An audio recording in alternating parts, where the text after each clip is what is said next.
ხნის წინ დაიწყო ოცნებასთან დაახლოებული ბიზნესმენის ვლადიმერ სტეფანიანის პროცესი, რომელსაც ბაკურიანში სასტუმრო კომპლექს კრისტალ ჯგუფის თვითნებურად აშენებას ედავებიან. ოცნების პროკურატურა ახლა მას ედავება, რომ ბაკურიანში სასტუმრო კომპლექსი თვითნებურად ააშენა და არაერთხელ დაარღვია სანებართვო პირობები. არადა ამ სასტუმროს გახსნას ყოფილი პრემიერის ირაკლი ღარიბაშვილი ოცნების მთავრობის მაშინდელ წევრებთან ერთად დაესწრო და მოუწონა კიდეც.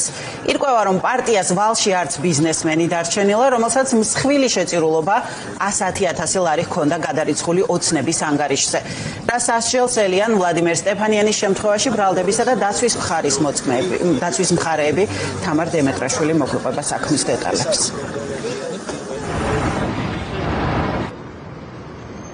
თბილისის საქალაქო სასამართლოში ამ წუთებში მიმდინარეობს სასამართლო პროცესი ვლადიმერ სტეფანიანის კრისტალ ჯგუფის დამფუძნებლის მიმართ აღკვეთის ღონისძიებას განიხილავს სასამართლო პროკურატურა მისთვის პატიმრობას ითხოვს დაცვის მხარე კი შუამდგომლობის სახით გირაოს შეფარდებას სთხოვს სასამართლოს ვლადიმერ სტეფანიანს კრისტალ ჯგუფის დამფუძნებელს გამოძიება ედავება უკანონო შემოსავლების ლეგალიზებას 1,994,000 ლარის ოდენობით, ასევე უკანონო ბიზნეს საქმიანობას.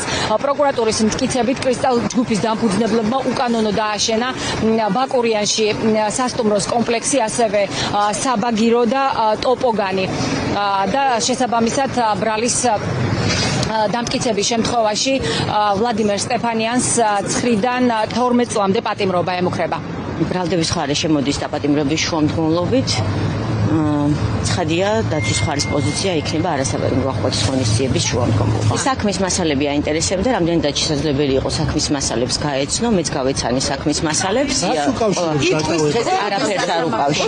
არაფერს არ უკავშირებს, რაც შეეხება პოზიციას, არ შეცვლა მისი პოზიცია, ისევ არ აფიქსირებს პოზიციას, სადაც ნახავთ გუმილზე.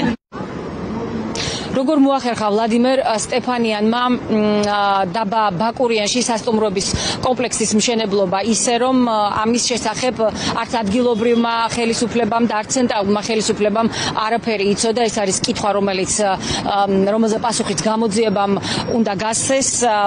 როგორც პროკურატურა აცხადებს, მიმდინარეობს გამოძიება იმ მიმართულებით, რომ გამოავლინოს ხელშემწყობები საჯარო მოხელეები.